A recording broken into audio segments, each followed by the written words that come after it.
the spatial web combined with active inference AI, now you have an intelligent web that covers the entire surface of the earth. And that's going to allow us to do things, help manage our Yeah. climate and deal with supply chains and have a web of smart cities all interacting and talking to each other with ports and airports. We can now get to things that we've been dreaming about in science fiction. And now with the spatial web and active inference AI, developers all over the world can build it. We don't have to build it. This Mhm. is more like Apple's App Store, where people can just take our SDK and they can build a cardiology AI in Australia or something. You see what I mean? So we're not like OpenAI. We're not building this giant thing. We're building AI tools to enable millions of people all over the world, just like websites and apps, to build whatever AI they want to build. And then the protocol allows them all to communicate with each other. And in that way, they kind of become a unified field of knowledge. Should I call you Punch?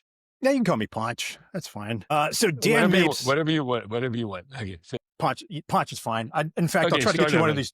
I'll try to get you one of these T-shirts in the next few days too. It's Awesome. Yeah, that'd be great. in the age of AI, there is no way out. So bottom line here is Dan Mapes is in the studio with us today.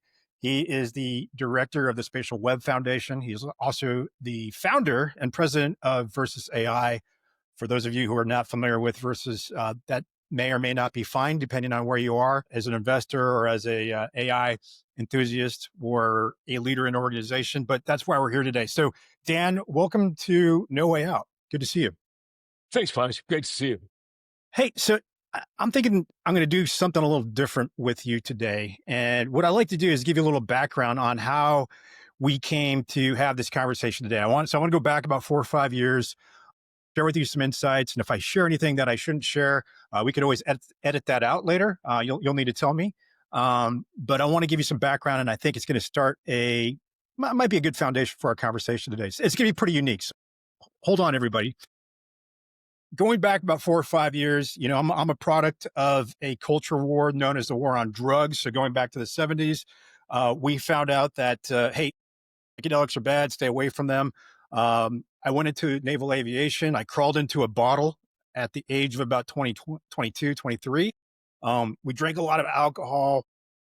We've had a lot of problems. We have a veteran community that has a mental health crisis. We're losing 22 to 44 veterans a day to suicide. It's unacceptable. Wow. So I want to take us to about 2019, 2020, maybe 2021. And I came across this book called How to Change Your Mind by Michael Pollan. And you may be asking, how does this connect to artificial intelligence? We'll get to that. I promise you that. It'll be pretty fun. So I read this book. I come across this theory by a gentleman whose name is Robin Carhart Harris. And he talks about the snow globe, that you shake up the snow globe and you get higher entropy, you get more disorder, and you get these counterfactuals, and it's pretty amazing. And he called it the entropic brain hypothesis. And he also has another one called reduced beliefs under psychedelics. Okay, so what does that have to do with anything? Well, if you dive a little bit deeper and you look at who he worked with on that and the theories he borrowed from that and built on, he built on a theory a principle called the free energy principle, right? An active inference. And that's by Karl Friston.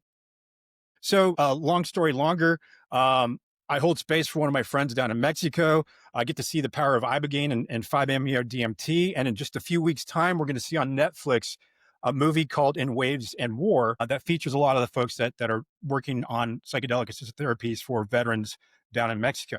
Anyway, I see the power of that. I see that, hey, this culture war that we had in the 70s may have been wrong, that we need to embrace this new way of thinking, potentially a new way of thinking, where psychedelics are useful in some contexts and maybe not so much in recreational use, but that's, I'm not here to tell you to do them or not to do them. I'm just saying there's value in them. Anyway, I see the power of ibogaine, 5-MeO-DMT. I dive deeper into the entropic brain hypothesis. I start looking for organizations that understand active inference, the free energy principle, and I can find very, very few. This is about 2020. And I keep looking, I'm like, wait a minute, this lines up quite well with what we know as observe, orient, decide, act, the real OODA loop, which is built off of physics, neuroscience, biology, and of course, cybernetics. And there's a lot of connections between what John Boyd was looking at, what we talk about on the show, and what Karl Friston mathematically came up with in his free energy principle. So I keep looking for organizations, and I come across two. Now, this is going to be kind of a interesting point. The first one's is in financial markets. It's a company by the name of Hedgeye. Hedgeye is using John Boyd's observer wait decide act loop, and they're using Mandelbrot's geometry. So geometry has a big part in a lot of things that we're going to talk about here shortly, I'm sure. But I dive a little bit deeper in that. I go up to Connecticut. I get to hang out with these guys. I'm like, these are my type of people talking about complex adaptive systems, neuroscience, coaching, new processes, implicit guidance control. And I get invited up to go do a TV show with them, right? What do I talk about? I talk about the free energy principle and active inference. Well, here's the secret thing that most people may not know. One of the founders, and this may or may not be true anymore, I'm not sure where this is at the moment, became the chairman of the board for Versus AI. Michael Bloom, right? Yeah. Yeah. So just out of coincidence. So the second thing it is a small world. And the second thing I was looking for is who in the world is doing this FEP active inference thing? Who's looking at it with regard to leadership, technology, whatever it may be. And I came across your company called Versus AI and this thing called the Spatial Web, right? And I'm like, what is this? So I bought the book, The Spatial Web. I believe it's about 6-7 years old now. Is that right? Yeah. You go through. It held up well. Yeah. Yeah. And I started reading it. It starts talking about geometry, right? Spatial relationships. And I'm like, wait a minute, 3 dimensions. Where in the world have I seen 3 dimensions before? Dogfighting, air combat maneuvering. In fact, you go back and you look at the origins of John Boyd's work in the OODA loop. It started with spatial relationships, understanding that it's not just 3 dimensions, it's 4 dimensions, right? It's time. So we start getting into the geometry. I start looking around some more. I find these folks that talk about sacred geometry and, of course, the connection to the psychedelics assisted therapy. What's going on there? There's some connections to the brain. There's ideas that as above, so below, all these things. And I'm like, wait a minute, this is all about flow states, right? Peak performance and things like that. So I came across your work, what you're doing at Versus, and I knew I had to have you on the show. It took some time. Accidentally, our 9th guest on the show was Dr. Hippolito. She came on to talk about the free energy principle and active inference. We've had several people from neuroscience with neuroscience backgrounds come on and talk about that in their context for markets. One of them being Patrick Skotanis, who worked with Karl Friston as well. I've done a little bit of work with Stephen Kotler, who's done work with Karl Friston on flow, intuition, type 0 and type 1 cognition. So that's a lot of me spewing information out to you and the world. So I want to have you take those insights and kind of take us back to where the spatial web came from, what it is, and of course, what you're doing with Karl Friston and active inference. Wow, that's a lot. Let's see where to begin here. I mean, obviously, let's take a minute and just honor Dr. Karl Friston. I mean, he's going to go down in history as one of the great minds of the 21st century. And Karl is a professor at University College London. And a lot of people don't realize that that's where DeepMind came from. That was also at University College London because UCL is a big neuroscience center. So DeepMind spun out from UCL, a bunch of PhDs at UCL were working in neural nets, spun out and launched a company called DeepMind back in, 2012, somewhere in there. And then Google, I think, bought them in 2014 for $500 million. And so that's where Google DeepMind came from. So that was from the computer science side of the house. But the neuroscience side of the house is actually looking at wetware, actually looking at the brain itself, not just computer chips. And so neural nets are pattern recognition machines. They're machines. They're not intelligent. They're a machine that mimics intelligence, but it's a wonderful labor-saving device. A document that might take me 20 hours to write, using GPT 4 or 5, I can write it in 5 minutes. I may want to edit it for a couple of hours because it will hallucinate and have errors. But in general, it's a huge, huge time-saving device. But Dr. Friston was down the hall, and he's kind of developing his understanding of how the mind is developing. And he's noticing a couple of things. One, let's use 100,000 watts to answer a simple question, whereas the human brain uses 20 watts. Wow, that's something different. Secondly, how is it that a child can go from the ages of 1 to 5 to 10 to 15, evolving its intelligence without ever having to go into the hospital and get a new chip upgrade? So there's no GPT-2, GPT-3, GPT grow every minute, every day. Hmm.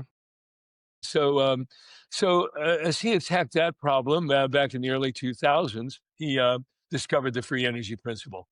And the free energy principle is, you could argue that there's two terms that you'll hear a lot when you're looking at advanced artificial intelligence. And really, you could call it the next generation of AI after neural nets. So everything OpenAI, Grok, all these people are running on 40-year-old technology that Dr. Jeffrey Hinton really helped develop in the 80s and 90s, along with Jan LeCun. Hinton then became head of Google Brain, and Jan LeCun became head of AI at Meta. And so they were looking at how to take these pattern recognition machines and get them more and more accurate. And they realized by making them bigger with more chips and more data, then they get more accurate. And maybe you can just do that till the end of time, and then you'll have AGI. You'll have a smarter than a human machine. But Dr. Karl Friston was going like, hey, that doesn't seem like the right approach. Why don't we learn from nature Hmm. how intelligence is evolving through species and within a person? And so you could argue that intelligence has evolved even in the human tradition from Stone Age to now, but certainly through the whole hominid line into Neanderthals to us and that kind of thing. But then even myself, being a young boy growing up, and now after going through college and into adulthood, and then being an inventor and traveling the world and things. I mean, how is it that our intelligence is growing larger over time? So Hmm. I still know the things I knew when I was 5, but now I know things that I didn't know when I was 5. And even some of the things I thought I knew when I was 5 were incorrect. I've now adapted them. So secondly, not only does the brain use a lot less energy, but it self-evolves. You don't need to reprogram it. You don't need to put training data into it. It's using in senses. It's called embodied intelligence. Hmm. So it's not just a machine in a room that we're loading with information and then asking the big machine to answer a question. It's more like a organism living in the world and looking at the world in real time. And so if I ask ChatGPT, where's the teacup in this room? No idea what I'm talking about. Right. It might go, well, teacups are generally 87% in the kitchen, but Mm. actually the teacup's sitting right in front of me, and I just open my eyes and look. So it only takes me 20 watts to answer the question, because I just look around the room with my eyes and, oh, there's the teacup right there, Uh, ChatGPT has to look through all of this data about houses and teacups and everything to answer a Yeah. question like that. So Friston immediately attacked the problem. And what he discovered is that an organism living in the world has to survive. Right. And if it makes mistakes, it will probably be eaten. An antelope can't just walk over to the pond in Africa and have a drink of water very casually and walk away. It's gone in a second. Hmm. So antelopes have learned over time that if they go very early in the morning when the lions are sleeping, they can probably get a nice long drink that'll hold them. And then if they get really desperate later in the day, they'll still go to get a drink, but they're very careful. They're looking like around all the time, looking for any danger. And then they just dip their head, drink, look, and then off they go. And so they're learning techniques to survive. And so they're building an understanding of the world. The lions come in the middle of the day, and the antelopes can come early in the morning, and we won't be bothered.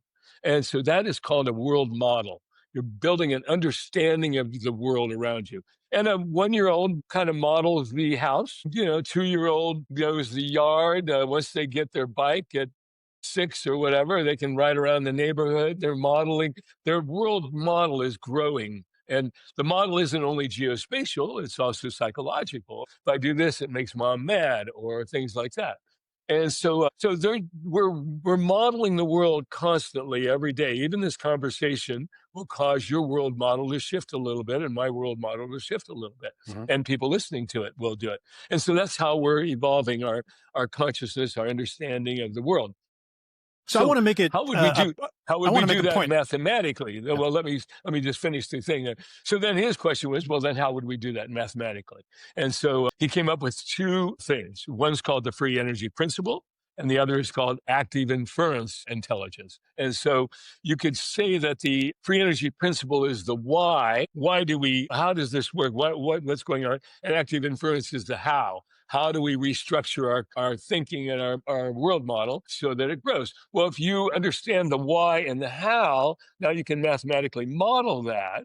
And once you can mathematically model that, then you can turn it into code. And that's what we just done. We just spent $140 million. Mm-hmm. And Karl's chief scientist and all of his top PhD students are the AI department. And we've just spent the last 5-6 years developing this thing and evolving it. And now it's done. We just finished it in May of this year, and we're slowly rolling it out. And so it's been an exciting journey. Next generation of AI, a big deal. And it does everything that the older generation could do with 1/100th of the energy, 100 times the accuracy. And then it can do all kinds of things the old generation can't do, like real-time data and things like that. So it's a nice moment in history, and we owe a great debt of gratitude to Karl for coming up with the free energy principle and active inference. And then what a great team we have at Versus that's been able to take that and turn it into a commercial product. Well, I have so many questions. I want to start with the world model, and I'll give you my point of view. A world model does not mean I understand everything in the world, right? And I think some people take it as that. It's just I think an agent can have a world model and just understand this room that I'm standing in at the moment. Is that true? Is that how it kind of works? So a world model is any understanding you have. A 2-year-old has this big of a world model, and Mm-hmm. an 8-year-old has this big of a world model. I mean, so yeah, you can have, and as you said, you can have very specific world models. Like if you're a cardiologist, you might have a very specific knowledge of cardiology that I don't have. I have a maybe very lightweight thing about cardiology and heart health, but a cardiologist they could build a complete server for that. So you're right. So world models, there's a general world model that we have, an understanding of the world with gravity and Mm-hmm. light and the sun comes up in the east and things like that. But that world model is evolving constantly, and science is causing it to change. Our experiences are causing it to change. Travel is causing it to change. Conversations like this are causing it to change. So that's a way to think about it. But I think you put your finger on something very specific, and that is OpenAI and ChatGPT and Grok and Meta and all these others that are building these these LLMs are building a giant data set Mm-hmm. of like every word that's ever been put on the internet and magazines and other kind of thing. And then you get to query it, but it doesn't actually have a world model. It just has words about the world in there. So we don't need to have, as you point out, we don't need to have a complete model of the world ourselves. Science is building models of the world. We're learning from it as we need. But there's specific models of the world that are being used for different things in medicine, space exploration, Mm-hmm.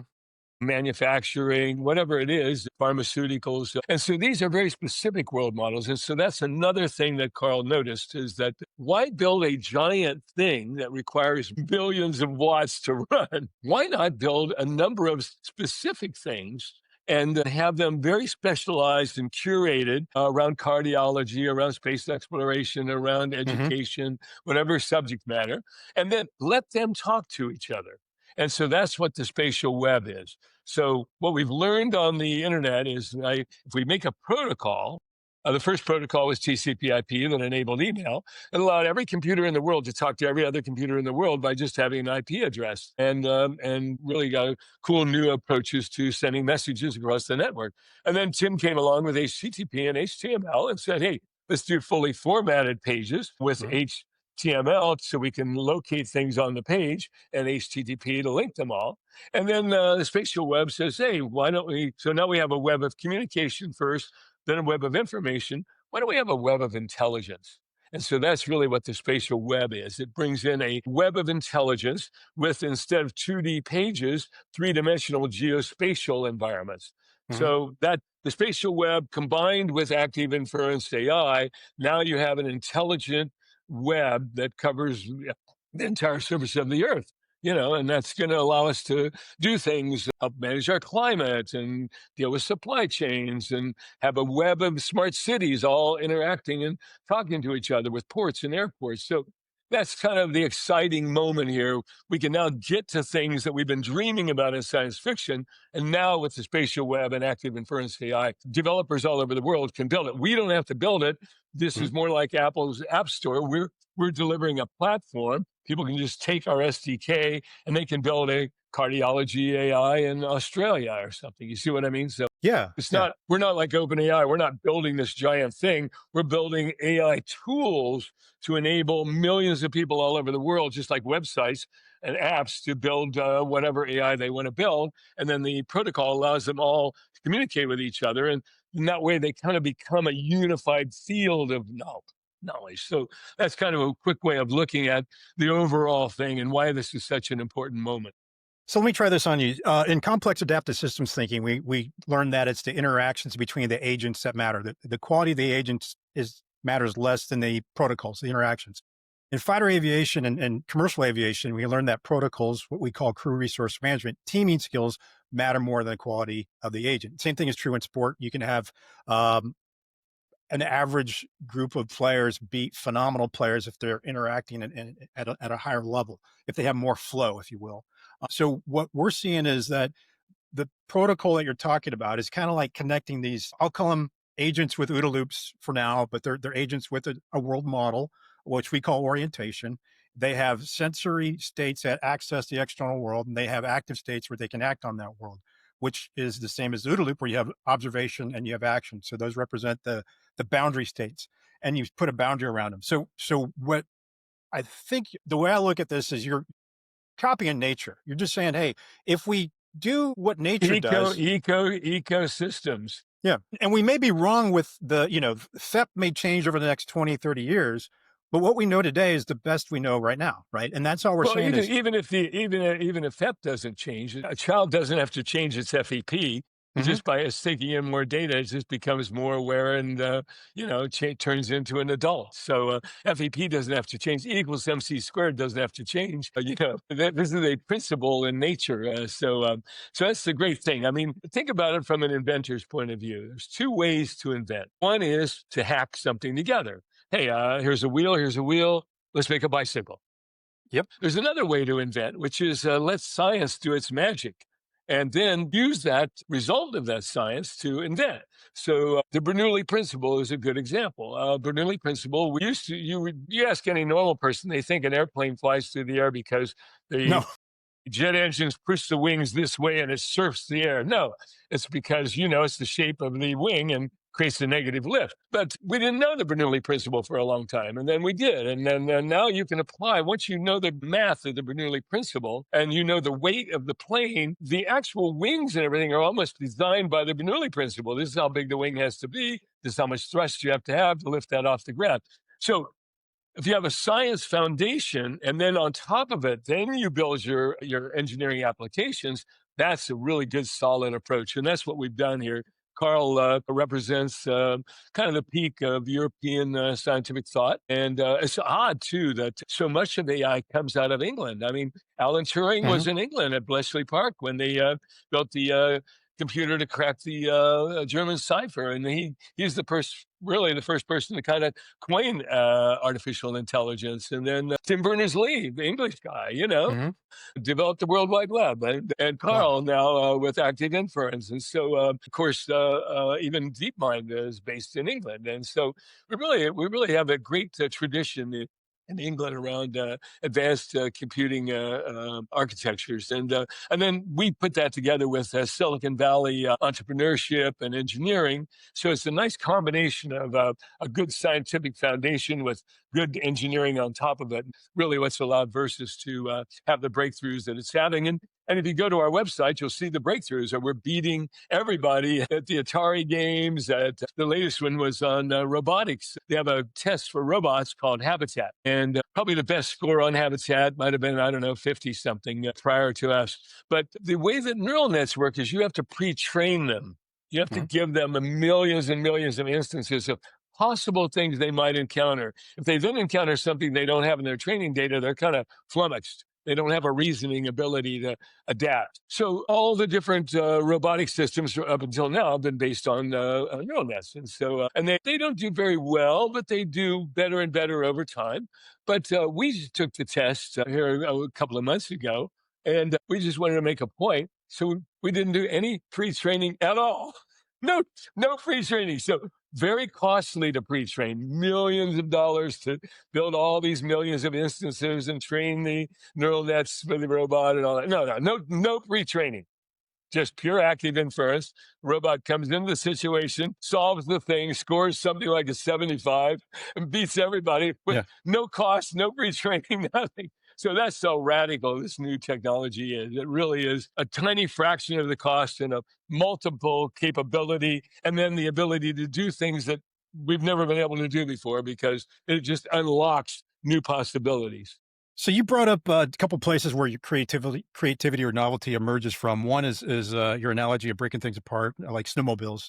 Putting parts together of different things and science. Let me ask you this: is there a third one? Potentially access to maybe a grand consciousness, or the Akashic records, or Akashic field, or is there another way to get? And this might be a leading question because I'm really curious. How did you come up with this idea of the spatial web? What was going through your mind, 15, 20 years ago? Honestly, I thought 1,000 people would attack it. It's so obvious. It's so obvious. So here we are in 1995, and the World Wide Web is blowing up. Yeah. And so it's a 2D web. It's a web of web pages. That's why it's Facebook and PageRank. It's pages, right? HTML, markup language for pages. This is bold, this is italic, put the picture here. It's a markup language for pages. But at the same time, I'm a computer game designer at that time. I'm working on Tony Hawk Pro Skater and other big games, and they're all in 3D. And so we've got now 25 years of 3D computer gaming on Xboxes and PlayStations, and 25 years of a 2D web because the web can't handle 3D. It's too heavy. But it's pretty obvious to a technologist that bandwidth is getting bigger, the chips are getting faster, the 3D web. Well, it was so obvious, even in 1995. Oh, we only have a 2D web because we can't build a 3D web. So you could argue that from 1970, when the internet just first began, we've always wanted the spatial web. We just couldn't get there because the chips couldn't handle it. And so the only thing we could do in 1970 was unformatted little text files to each other called email. And then as soon as we had more bandwidth, Tim said, hey, now we can download pages. But if you were around in 1995, I mean, you could actually watch a page download with really slow internet. Now, of course, we're watching Netflix and playing Fortnite and everything online. And so we had the bandwidth for 3D. So really, the 3D web is just what we always wanted from the very beginning. Now we have the web of the internet of everything, because now every building can be online. So that gives you smart cities, supply chains, forests, monitoring the coral reefs. I don't know, ocean temperature. We'll have what's called a digital twin. Right now, everybody's working to build a digital twin of the entire planet. And once you've got that digital twin of the planet with satellites updating it in real time, now you can put active inference in there and it help manage things. So let's just say that's been the dream of humanity for a very long time. And now, because of the changes in chips and the internet speeds and things like that, it's realizable. It was to me, it was so obvious we were going to need a 3D web. And my partner, Gabriel, Renee, and I have been working on projects together for a long time. So we just looked at each other and went, well, here we are in 2018. Seems like a good time to start. It won't really have the bandwidth until the early 2020s, but you don't wait. It's like a surfer, you don't wait till the wave is here to get paddling. You start paddling and catch the wave. And so we could see the wave coming. We got early 20s, we're going to have enough bandwidth. So let's start coding now. And so we started the Spatial Web Project in 2018, and now it's just been ratified by the IEEE as a new global standard in May, just 4 months ago. So talking about surfboards, you're a fan of peak performance, and I'm pretty sure you're a fan of flow and Csikszentmihalyi's work and understanding flow states and access to novelty. And I brought up Stephen Kotler's work with Karl Friston on intuition. So I want to go a little bit deeper with you, if you don't mind. So you're And you talk about consciousness. You talked about that many years ago. There's a YouTube video out there of you talking about it and how things are connected in reality and how the sidewalk is may or may not be real. And once you start getting down to the atomic level and things like that. So I know flow. The answer you gave me was punch. It just was so obvious. No, I think you were surfing. I think you were in a flow state. I think you had something going on when you came up with this. Or do you remember where that was, or the conversations that started, or what you were Oh, no, doing? I think you're right. I mean, I meditate. I mean, there's no doubt things like that really help keep your mind clear because normally we get too involved in the day-to-day dramas of the default reality. And things like meditation and other things like that help you step back from it all and just kind of get a broader view of life, of time, of reality. And I think that probably does help in the creative process, no doubt about it. But I can't imagine a life without meditation. It's Yeah. such a saving grace because, daily life is so hypnotic, all the dramas, all the problems. You can just get caught in them. And next thing you know, you're just like inside the video game instead of playing it. Certainly meditation practices. And I love Advaita Vedanta and Buddhism and all the great traditions that help us step free from that. Rumi's great work in the Sufi tradition and these kinds of things. So I think those are very, very helpful. They're kind of the right brain to our left brain. The left brain, is all the university type education stuff and daily problem solving, and then the right brain would be more like meditation and poetry and music and things like that. So I think having a balance between those things is really great. I mean, I just kind of intuitively went for that. We have Okay. a right and left hand. Why not use them both? So humanness, getting back to being humans, I think the direction that our current AI is taking us is removing some of our capability. I believe that AI that you're talking about could actually bring us back to becoming more human and allowing us to do things that we normally wouldn't be able to do without technology. So I'll give you an example. In sports, I see great application for this for improving individual performance, creating agents that look at individuals, understanding their genetics, their past, nutrition, how much they sweat when they work out, during a game or whatever it may be, the way they shoot a basketball. That's going to change the nature of the game here soon. That's how I'm kind of looking at your AI, active inference AI anyway. But that's just one piece of it. The other piece is in organizations. I just read that maybe LLMs aren't having the impact that many people thought they had. There's something known as work slop. People are creating work for others by using LLMs. That's getting away from being human. That's just kind of outsourcing your work to a machine to have somebody else do the work and have your machine talk to my machine and we'll meet up for lunch sometime virtually, right? We need to get back to being social creatures. And I think what I like about FEP and active inference and what you're doing is I believe it's going to take us back to being more human, our humanness. Any thoughts on that? Those are really big ideas, Punch. I mean, no doubt about it. It will change. If we look back at human history, the latest findings are that humans like us have been on the planet about 200,000 years. And so 90% of that time, up until 10,000 years ago, we were hunter-gatherers. I mean, our primary tool was a spear, and, very simple lives, basically chasing protein around and then picking up, finding and picking unpoisonous berries and other things to eat. And so that was really our life. And that's the deep background of human beings living in small tribes of maybe 30, 50, 80 people. You couldn't have a very big tribe because you'd eat all the food. Hmm. And then you kind of had to follow the animals too, as well. So you were pretty nomadic usually. And so, and then we discovered agriculture really after the last ice age, around 10, 12,000 years ago. Um, and suddenly, instead of having food scarcity, we had food security, or at least vastly in ways we never could have before.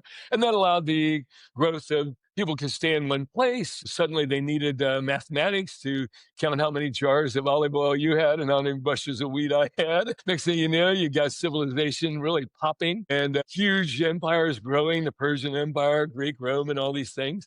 And all just on the back of that one breakthrough into understanding that we could grow our food and we could breed animals, and suddenly we would have an abundance of them. Hmm. And then the next big breakthrough was 500 years ago with the dawn of the industrial age or the machine age. I mean, Gutenberg invented the printing press and used to take a scribe 3 years to handwrite a Bible.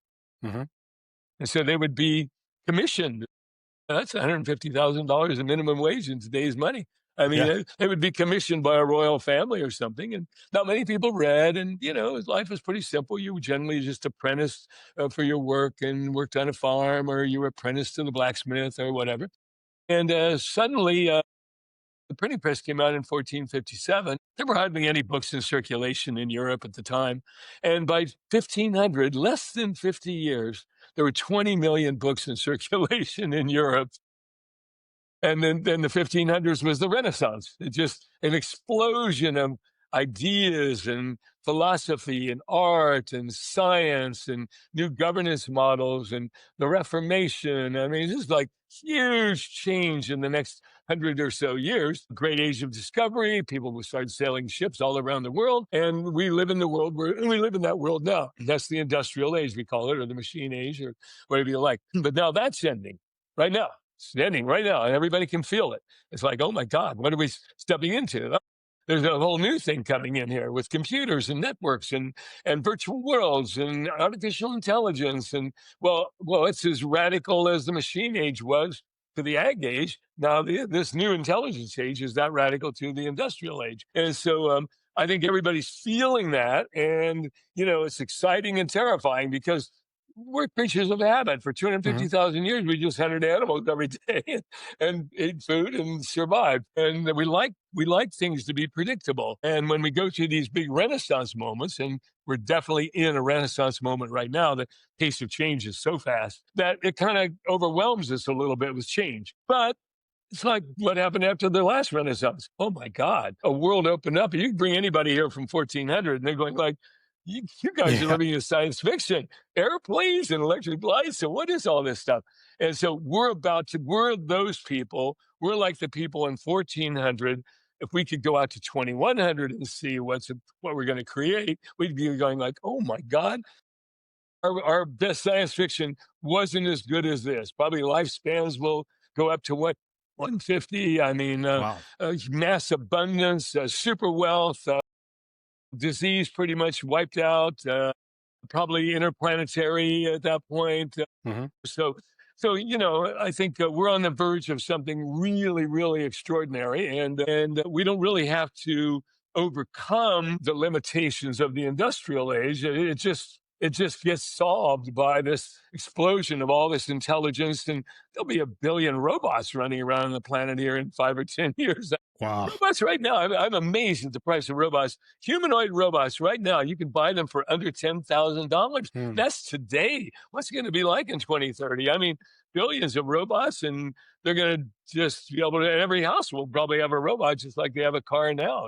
Just like the Jetsons when we were growing up, right? It's Rosie's. just like the Jetsons. We're heading into the Jetson world, and it's going to cause us to change pretty much everything, just like the last Renaissance.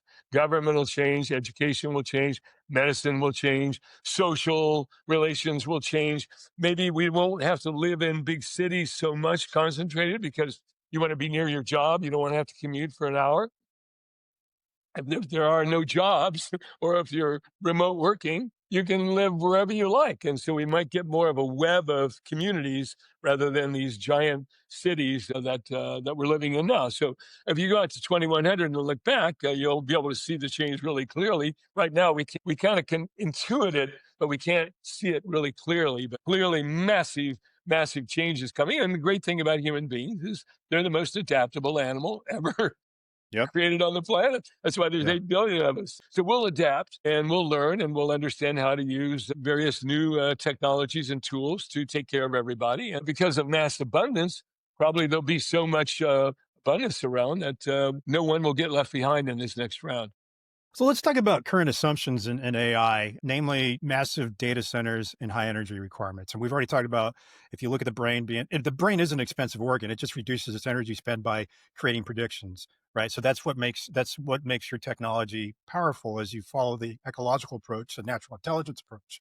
And you see that if we create predictions, we can actually, in these world models, we can reduce the energy required for a agent to our system. Now, current assumptions are we need tons of nuclear power. We need lots more energy. We need all these things. We need big data centers. Does your technology and your approach crush those assumptions? No, it doesn't. It Okay. does. It does. It does, and it doesn't. There's a yes and a no to that. So, if we look back at what happened in the late '90s, we had this same exact thing we're happening right now with AI. We had the dot-com explosion. People were just throwing money at any website. Hey, Mhm. pets.com, weddingplanner.com. You get a million. You get a million. Yeah. Now it's you get a billion. You get a billion. And then it reached a bubble, and then it like deflated. Mhm. In the process, they were throwing in fiber optic cables and all kinds of things. So when the thing crashed, the best survived, Amazon and Google and Mhm. great companies that are around today. But what's great is the infrastructure also was needed for these other things going forward. So all the fiber optic got laid and everything, we used it. I think the same thing is going to happen. We're going to have a huge LLM crash. There's only going to be 3 or 4 LLM companies here in the next 3 years or 4 years, probably, because Mhm. OpenAI's got $100 billion to play with, so they can survive the winter, and many of the smaller companies will get weeded out. People like Meta will survive because they have money from Facebook, and Google will survive because they have money from Google, and the Chinese DeepSeek and people like that will survive. But right now we have over 1,000 AI companies, and probably 95% of them will all be gone in 3 or 4 years.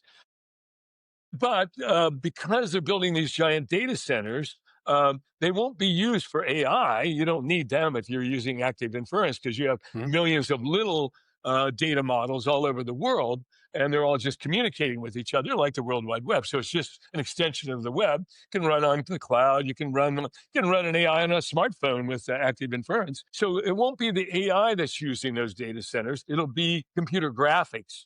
Now you got to remember, Oh, okay. NVIDIA started as a game chip. You really bought NVIDIA boards to make your games run faster. Well, what's the spatial web about? Digital twinning of the world, Mm. metaverses, digital twins, smart cities. I mean, all the great IP in the world. I mean, instead of going to see the movie Avatar in five Mhm. years, you'll just go hang out on Avatar and with your headset on and live with the Navi and learn how to speak Navi and fly the Wow. fly the pterodactyls and do all the things. So the metaverse and the digital twin world is coming in with AI, and that uses a lot of horsepower to do all that computer graphics. Okay. So I think those data centers will be used for that, not for AI. But we cut down the need for. We don't need data centers at all for what we're doing. Okay, so there is a little bit of a truth in that. Now, let me ask you this: why is it so challenging for people to wrap their head around this paradigm shift between, I'll call it a closed system LLM, to what this open system active inference is, right? I mean, what when you have to talk when you talk to leaders about this, do you see them struggling to understand the difference between what things are what's happening today and what is on the horizon? Well, there's a couple ways to look at it. I mean, one way is, of course, LLMs have been amazing. I mean, I use them Yeah. every day. They're incredible. I mean, just put a prompt in and you can get a Hmm. full video out. It's remarkable. So, so that's so exciting for most people. They don't need more than that. So they're not Okay. looking for beyond that.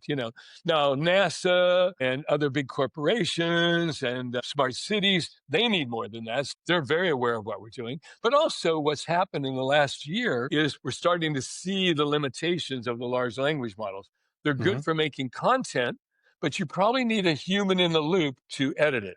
So when I get a 20-page report back on the history of Los Angeles or the design of the new airport or whatever, I still have to read through it. And it's still got errors in it. They're called hallucinations or just factual errors, even. So I've got to have a human in the loop to edit it before I publish it. And the same thing with a video. I might want to edit the video a bit. No, that didn't come out. The person has 6 fingers, whatever. And so as long as you have a human in the loop, LLMs are fine, and they're great productivity tools. But 95% of what we want AI to do is fully autonomous. It's Hmm. moving things in smart cities. Think about that. There's 40 layers of data in a smart city: electric grid, traffic, emergency services, you name it, and they all have to be coordinated. And so there's just billions of bits flying back and forth. What about global banking? What about Hmm. global supply chains and transfers of title and all kinds of stuff? ports, airports. I mean, you can't have a human in the loop. Things are moving too fast. So we're the next generation that does the accurate, embodied, real-time AI that doesn't require a human editor. So I'm kind of curious when it comes to building those world models, and let me just go back a moment. We talk about strategy. When we help organizations with their strategy, we ask them to take a model of their world. There's mapping techniques that allow us to do that. Generally, most corporations don't want to do that. They're like, well, I just want a mission statement. I want a vision statement. I want a 40-page PowerPoint presentation, and that's what I want to execute on. And we argue that, hey, look, the best way to build a strategy is to understand your external environment. How do you map it? So my question to you is, are there solid mapping techniques that you recommend, or how do you recommend organizations get ready for creating these world models that look at the functions of things and the interactions between them as they develop both human and agent models where humans and agents can work together? Are you looking at any of that? You're really good, Punch. I mean, it's exactly it's now the new skill. Okay. Exactly right there. And so, what's great about active inference and the free energy principle is you don't have to have the most accurate world model when you start. You just need a good, solid, small world model, and it will learn and grow itself, self-evolve forever after that. So that's one good piece of news. If you look at LLMs, they're static models. You build them, and Hmm. they're static. They're frozen. And then that's why you have to wait when they finish GPT-2. Then you got to wait 2 years for GPT-3, 2 years for GPT-4, then 2 years for GPT-5, because they're rebuilding the model. Whereas with active inference, it's just kind of self-evolving every day.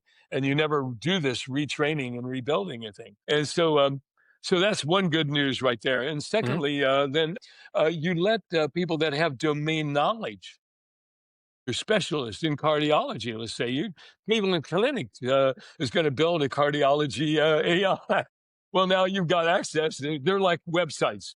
So Hmm. now your Meta AI, your personal assistant AI, which is like your Jarvis, has access to every AI on the internet, right? It's a meta AI. It's aware of everything out there. And so when you have a question around the diet related to heart health, it might query Hmm. the AI at the Cleveland Clinic, and it might have a validity rating higher than any other cardiology AI, almost the way websites do now, or apps. So the great thing about the way the World Wide Web works is it's decentralized, and so we generally have a swing from central to decentral, from central to decentral. So computers started out with big mainframe computers. IBM was the biggest company, and you Hmm. plugged everything into the mainframe. If the mainframe went down, all the terminals went down, and that's why you'd go to the bank. They go, sorry, the computer's down at the moment. So the internet was a way of solving for that. Let's get rid of the central computer and let's just create a web of computers. And we'll give every computer an IP address, and then they can send messages to each other all over the world. And then the same thing when the same thing happened in the 90s. AOL got really huge. They got so big they bought Time Warner. Hmm. And it was a Hmm. big central information hub with the New York Times, Wall Street Journal, stock quotes, mail, everything, all on your AOL CD that you paid a monthly subscription for. Then Tim Berners-Lee released the web protocols, and one of the people at the New York Times raised his hand and said, "Hey, uh, we're on AOL, but we don't see the customer. They're AOL's customer, Hmm. even though they're reading the New York Times. If we have our own website, we can run our own ads and have our own subscribers and do everything that we like to do as well, and we'll have a direct contact with our users." And so everybody migrated away from the central system to a Hmm. decentralized system. That's now I think we have 4 billion websites all over the world, built by probably 100 million people or more. Yeah. Well, Yeah. no company has 100 million people, and I mean I think Microsoft, as big as they are, is under 100,000. So to say to have a company like OpenAI, which has got like I don't know 4 or 5 thousand people, and we're going to build an AI for the whole world. No, no, no, no. Get out of here. Yeah.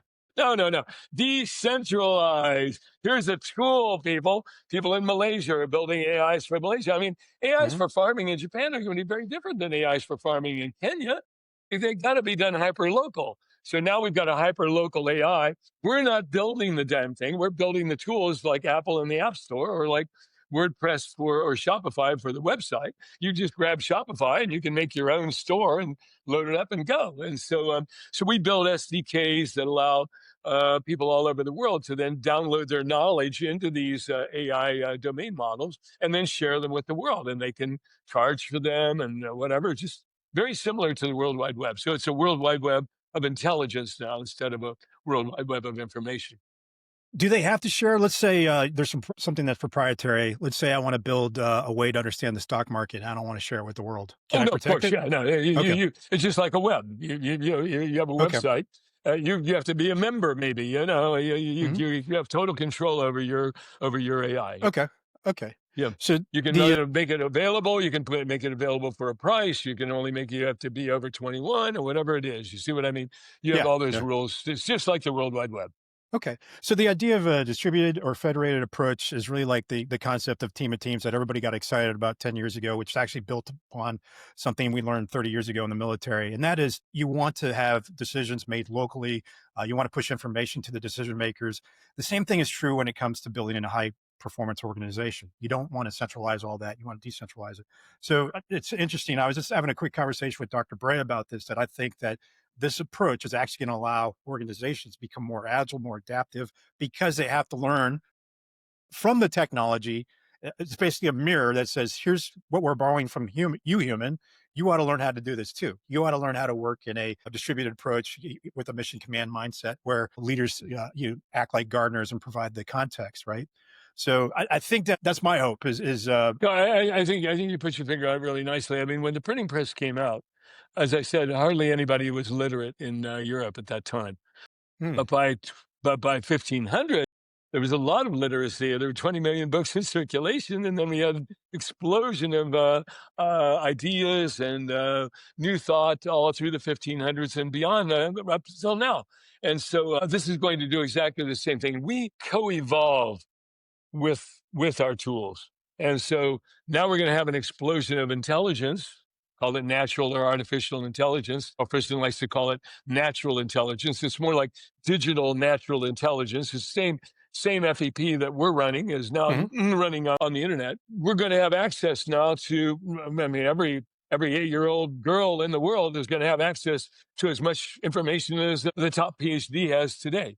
And so we're going to have generations of smarter, younger people coming up. And it's distributed widely. You can be in Bangladesh, you can be in Alaska, you can be in Greenland, you can be in Brazil. It doesn't really matter. You're going to have access to the same thing. The thing I like to remind people of is you look at somebody like Bill Gates or Elon Musk, they're using the same damn smartphone that a 12-year-old in Morocco is using. I mean, because really the phone is simply a window into the real value, the trillions of dollars of value of the World Wide Web. So the value isn't in the little thing you're holding, it's what it accesses. And so now we're going to have an intelligence web. Oh my God. So you're going to access it with glasses, with headsets, with other kinds of things. And so everybody's going to get, I mean, you come back here in 2100 to talk to a 12-year-old girl, and she's going to be like smarter than Karl Friston. I mean, there's just this, we're co-evolving with our AI, So this has got to be a threat to some institutions where they're dependent on centralized control, and maybe some governments out there that may not want to see this, because you lose power, right? If you become closer to a real democracy, which this really enables you to do, right? Is create that true democracy. So there's got to be some evil in the world, some pressure from institutions or organizations that may not want this. A question to you: Are you seeing any of that, or nothing at the moment? No, really, no, because the World Wide Web is exactly the same thing. I mean, it democratized information all over the world, and people use it every day all over the world, and all the government agencies realized, oh, we're more efficient when we use this. So it really it turned out not to be a threat. And maybe if you describe it, hey, here's what's coming. We're going to decentralize information. It's going to be locked in these big libraries at the top universities. We're going to make it available to every man, woman, and child in the world. Oh my gosh, we're going to lose our power for Oxford or Berkeley or MIT or whatever. But that wasn't the case. And I think it's the same with this. I think the AI comes in, it makes everybody just so much more efficient, so much more capable. And with superabundance, really the need for control starts to lessen because it's all around scarcity is Mm. where all these control functions come in. So we can even loosen up a little bit because the world generally is getting more abundant. If you bring anybody here from 1400, they're going like, how did you guys get so Yeah. rich? I mean, my God, what's a car? I mean, Hmm. everybody has a car. I mean, it would be the most amazing thing in the world in 1400.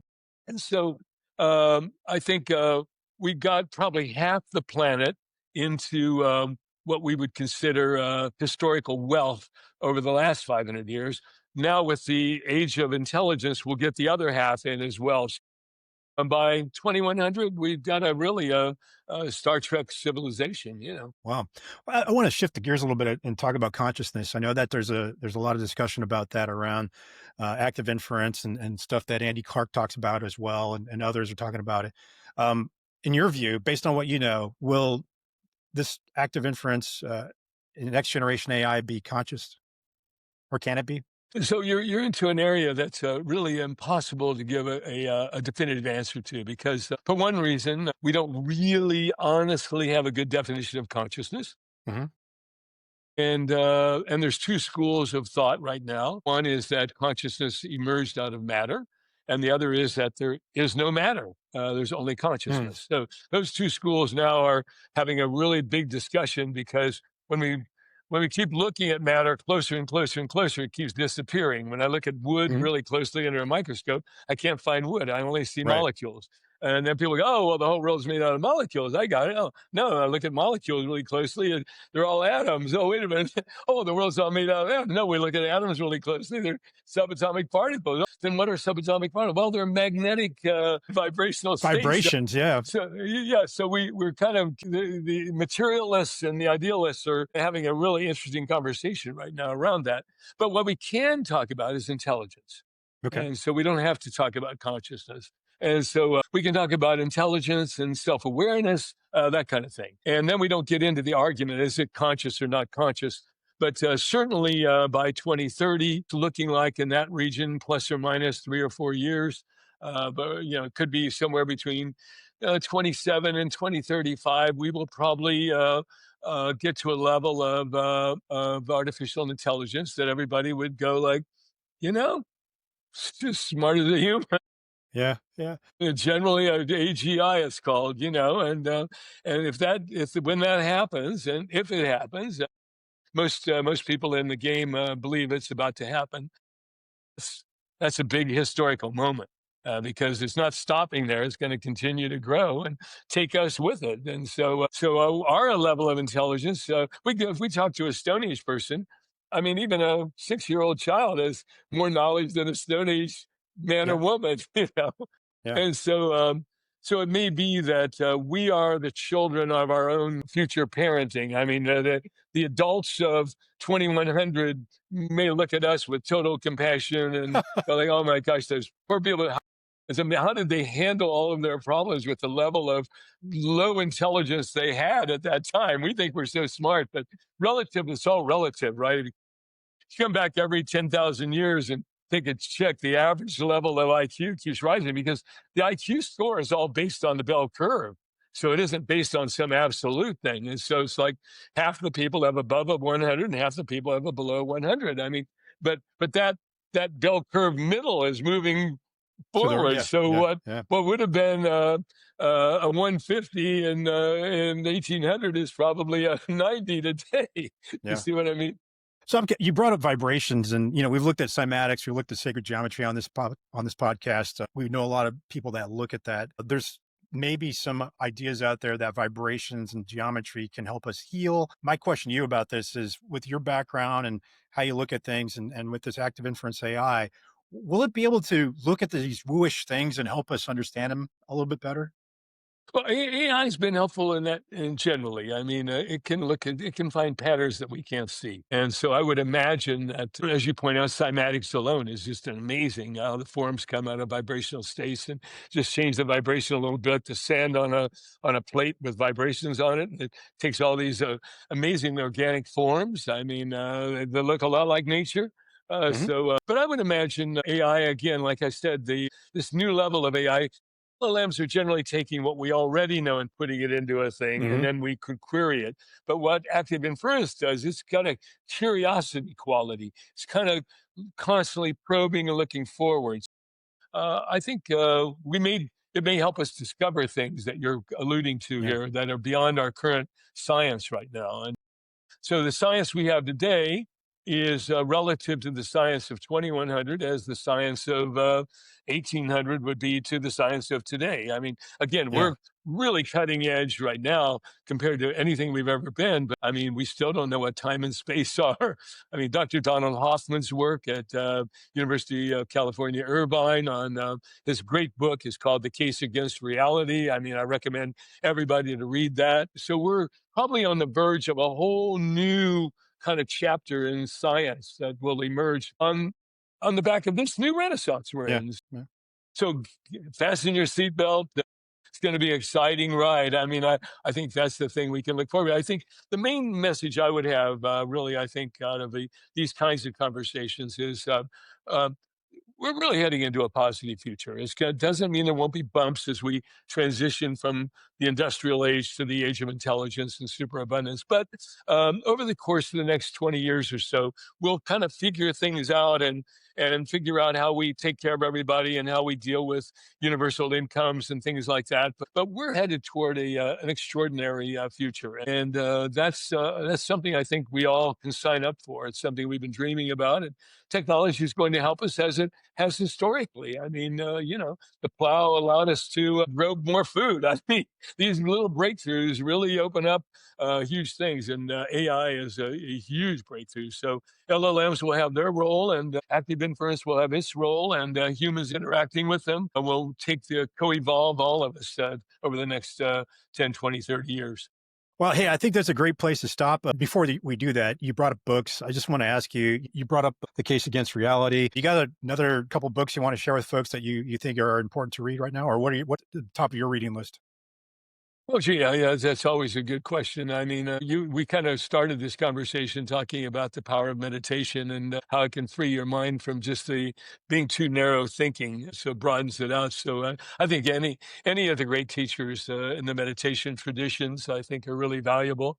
I think looking back to some of the kind of ancient wisdom that has survived more than 1,000 years, whether it's Rumi's poetry and whether it's the Tao Te Ching, things like that, even the Bhagavad Gita, all the great teachings that we've come from Judaism, Christianity, and Islam. If we pull out the essence of the values and the teachings and that kind of thing, I mean, you can see what people were struggling with in those days, the Ten Commandments and these kinds of things. How do you build a society that really works well and functions? And so as we even the AI will take all this stuff in and probably help us really build new legal structures and things like that that help us just live together on this planet more effectively and with less violence and more security for everybody. So that's generally a direction I would go. But yeah, books wise, I mean, gosh, I mean, there's just so much great stuff coming out all the time. I mean, gosh, I just can't even put my finger on Hmm. all of it. But I do like Donald Hoffman's latest book. Think everybody should read that. It's definitely food for thought. And certainly some of the work that's being done around active inference as well. That's going to be a crucial understanding in terms of careers and inventing things. I couldn't agree more. Dan Mapes, thank you so much for being here on No Way Out. We'll end it there, but I'll keep you on the call for a few more minutes. So thanks again for your time. Appreciate it. Thanks a lot, Punch.